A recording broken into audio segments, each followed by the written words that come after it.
who doesn't love a little Frost Knight? So that is what we're going to build today. Now, we're going to do this as normal. We're going to do a level by level guide as well as a combat tutorial, and I've even found some items to really dip into that ice damage. So, first up, let's go into Fighter. Now, we're going to be using a sword and a shield for this. I couldn't find any two-handed weapons that will do any sort of ice damage or anything like that. So, we're going to use a +1 bonus to armor class while wearing armor. This build is going to be very tanky, it's going to be very ice themed. So if you're looking for a min-max OP build, probably not for you. If you're looking for something really cool that you can make look really cool, this is the one for you. So, +1 to armor class. Now, when it comes to our ability points, bear with me. The reason I say that is it's going to be a little weird, but it'll make sense. So, we are going to buff our wisdom down and our dex down. And we want a spread that kind of looks like this. We want 16 charisma, 16 constitution, 14 strength. Now, like I said, please bear with me. This will make more sense as we get into the build. For now, though, this is what we're looking at. And proficiencies, I would take acrobatics and athletics. For level 2, we are sticking with the fighter. This gives us action surge. If you played any little bit of Baldur's Gate as a fighter, you know how good action surge is. Okay, we are now level 3. We are sticking with fighter, 31 health and our specialization. And we are going with Eldritch Knight. Now, you might be thinking, but dangs, we've only got 10 in intelligence. Why do we want Eldritch Knight, which uses intelligence for spellcasting? Bear with me.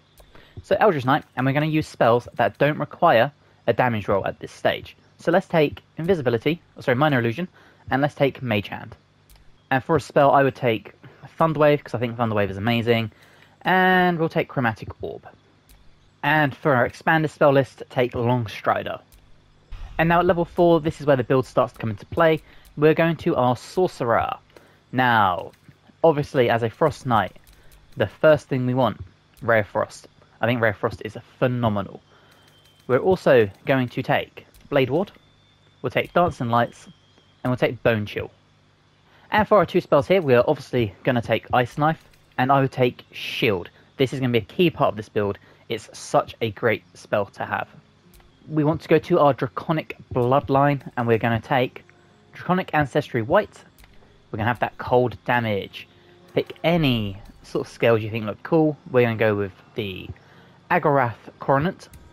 Okay, level 5, we are sticking with the Sorcerer. Now we have another spell at this point, and I would take False Life, which will give you temporary hit points. Okay, for our passives, we're going to take Careful Spell and Twin Spell. Spells that only target one creature can target an additional creature, which means our Ray of Frost can now hit 2 people. At level 6, we are of course sticking with the Sorcerer. We now have a level 2 spell slot. And for a tanky Frost Knight build, my choice would be Blur. Attackers have disadvantage on attack rolls against you, and it doesn't affect creatures that don't rely on sight or can see through illusions. This is a concentration spell, but we do have 16 constitution, and we have proficiency in constitution saving throws. If you want to be tanky, a high AC, a bit of Blur, Arm of Agathis, and you're laughing. And for this, we are going to take Quickened Spell. At level 7, again, sticking with the Sorcerer, this gives us access to our first feat, but more importantly, we have a spell to take first, and for this, we're just going to take Light. And now there's a few very good options here for what you could take. Mirror Image is really good. This would really boost up your AC. I think Misty Step is phenomenal, but considering you can get Misty Step in other forms, it might not be worth it. I personally would take Mirror Image. And at this point, depending on what items you decide to use or whatnot, I would probably take an ASI. You could, if you choose to, take something such as Savage Attacker, but I don't think it's quite that important at this point. For me, I would take the ability score, and I would bump my charisma up to 18. And we have a 3rd level spell, and for me, obviously, Sleet Storm. Call forth a storm that disrupts the concentration of spellcasters, douses fires, and creates an ice surface. After all, if we're a Frost Warrior, Frost Knight, Sleet Storm is perfect. And this is what we are looking for. Sorcerer level 6, we get this at level 9. Affinity, Elemental Affinity damage. So when you cast a spell that deals damage of the type associated with your Draconic Ancestry, you add your Charisma modifier to the damage. As well as Resistance. So when you cast a spell that deals damage of the type associated, you can spend 1 sorcery point to gain resistance to that damage. And at this point, I would either take haste or I would take counterspell. It really depends. If you have someone else in your party that has counterspell, take haste. And at level 10, we go back to fighter. Now I would take protection from good and evil.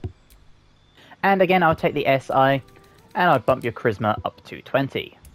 We now have an extra attack at level 5, and we now have 97 health. And our final level, we have a new feat available, and this would be where I take Savage Attacker. When making a melee damage attack, you roll your damage dice twice and use the highest result. Okay, so that is our build all summed up. Shall we now talk about some weapons? So, first up, I would take the Flail of Ages. Now, you get this at Act 3, so up until that point, you can really use whatever weapon you like. But I would take the Flail of Ages, because you can choose which element to put on it, and you can choose ice damage. Obviously, Frost Knight, ice damage flail, it's really good. It also has tenacity, which means if you miss an attack, you still do your strength modifier in bludgeoning damage. For a shield, I would take the Absolute's Protector. This is a shield that allows the wielder to cast Fire Shield Chill once per long rest. It also adds a +2 to your armor class, which means if you decide you don't want to use Armor of Agathis, you can throw up Fire Shield Chill, and it will last you until your long rest. You can also use both of these spells, so once one runs out, you can cast the other. When it comes to helmets, there aren't too many that really fit this theme, but the first is the Grim Skull Helm, and this is a helmet that grants fire resistance. Ice Knight, fire resistance kind of works thematically, as well as protecting the wearer from critical hits. It also allows you to cast Hunter's Mark as a first level spell. But please note this is a concentration, so you would not be able to pair this with something like Blur or Haste. My personal choice, because I think it looks the best, is the Helm of Baldur. It also allows you to heal for 2 hit points at the beginning of every turn, as a +1 to your armor class and saving throws. It doesn't allow you to be stunned or critically hit. Armor wise, I'm taking in this build very simple +2 plate armor. It's a heavy armor, but it's 20 AC overall, and you take 2 less damage from slashing, piercing, and bludgeoning. Pair this with a higher AC from your shield, along with any other items. If you put the Helm of Baldur on, that's now an AC of 24. Throw up Armor of Agathis or a Fire Shield Chill, and you've really got a very tanky, durable knight.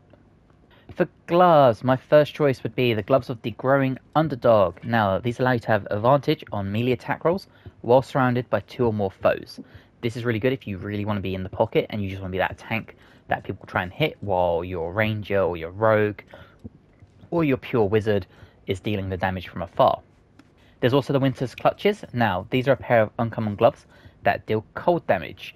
So when you deal cold damage, you inflict the wearer with 2 turns of encrusted with frost, which I think is key for this build.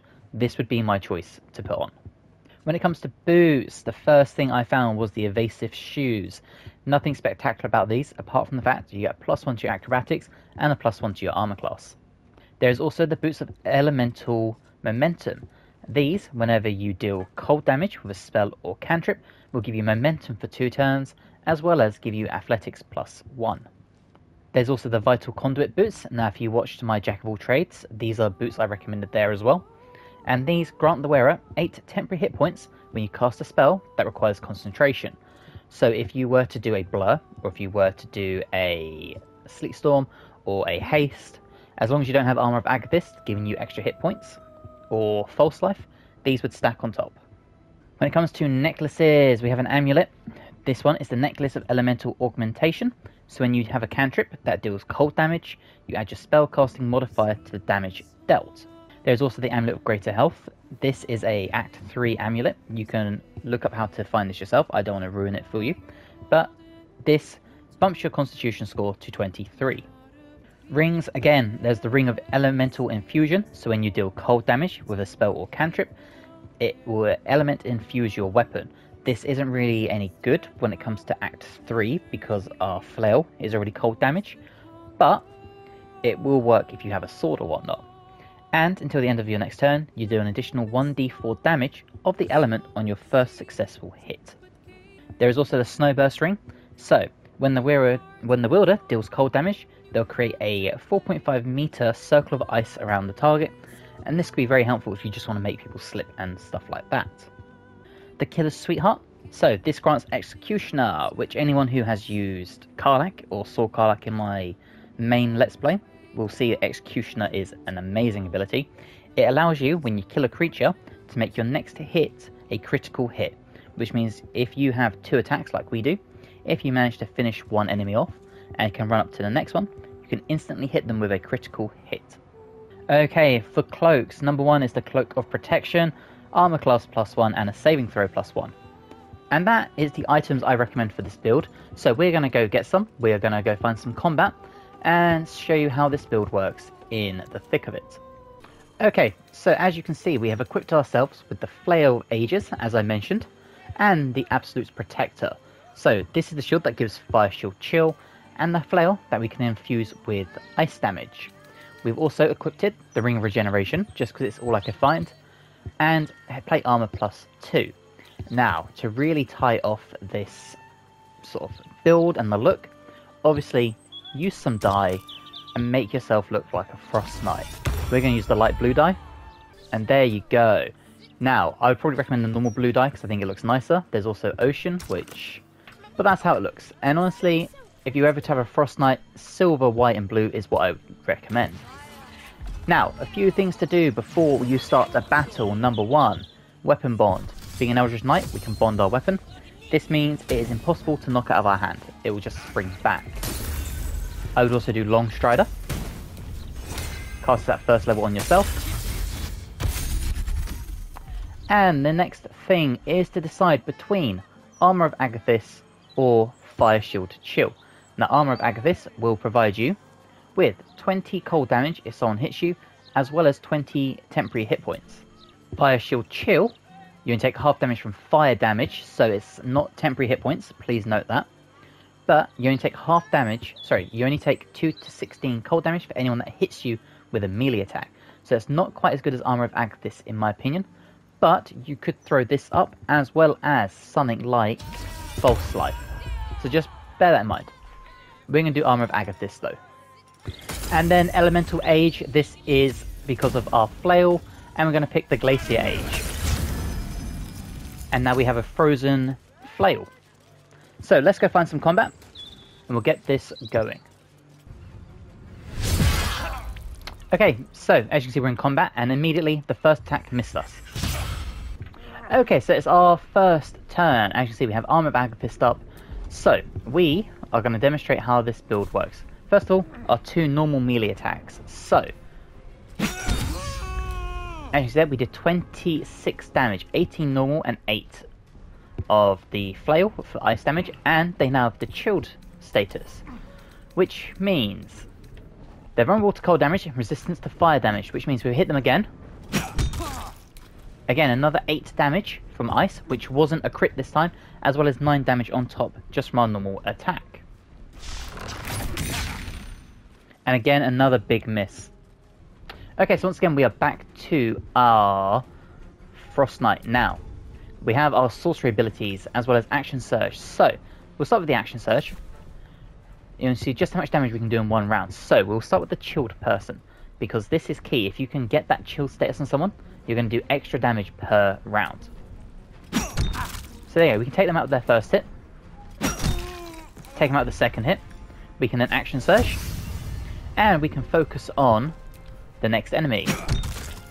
Now to a raging person who has Bear, so they take half bludgeoning, we still did 7 damage.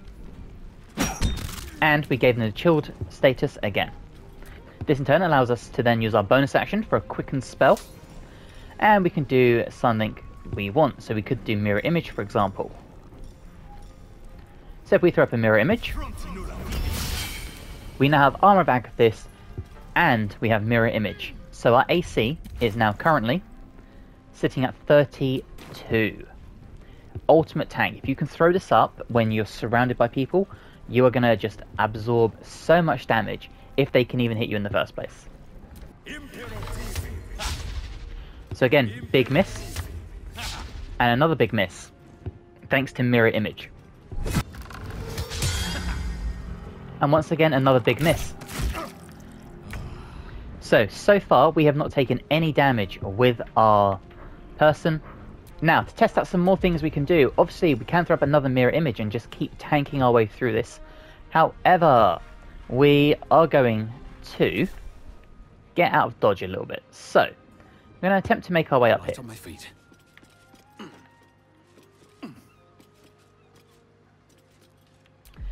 And with a twin spell, we can do Ray of Frost. And we could target both people. Now, we're too close to them. But we can also, if we wanted to, get some resistance to cold. We're not going to worry about it. But it's just to demonstrate how good our twin spell now is. Now, unfortunately, we did miss on this one, as to be expected. But we did murder that one. We also still have second wind available. Now, we've taken no damage. And we still have full armor of Amethyst available. So it's not worth it at the moment. But if you do somehow get hit, second wind will save you. Again, another miss. Okay, so we've done a twinned spell again to show this off. We'll hit another Ray of Frost. We're going to not react. And unfortunately, we did miss the one down here, but we did smash this one. Another miss. Not a single ounce of damage still. And we still have enough sorcery points that we could just come straight back in with a Ray of Frost. Just like this. And you see we did 16 and 13 damage. Now, the other benefit is, if we were in this position, we could do a quicken spell. So we could do one Ray of Frost as a bonus action, and then run in and club them with our sword afterwards. Now, they have actually managed to hit us. They got a 23, but we have shield. So, again, no damage even when they do hit. And we should be able to come in here. Continuously deal that damage. Really keep the enemies sort of suckered into us. Make sure they can't hit us at all. Now, as I was saying, we made some sorcery points by using a level 3 spell slot. So, quicken spell. We could come in here with an ice knife, for example. Do it at 4th level. And we just did an insane amount of damage. The idea there was I was going to show you sort of how it works to hit them with a spell and then run in and hit them with 2 attacks. But we just did an incredible amount. As you can see, we hit them for 56 cold damage, which is incredible because they're already vulnerable. So we did all that damage with one level 4 ice knife. That is what makes this Frost Knight so powerful. Is you're tanky, you're powerful, you can hit them and make them weaker to the cold damage. It's honestly just phenomenal. So, if you have enjoyed, please let me know in the comments below. Let me also know what you would change about this build. If you're new and you haven't subscribed but you'd like to, that would be amazing. Please drop a like. And hopefully, I will see you guys in my next build video. Bye guys.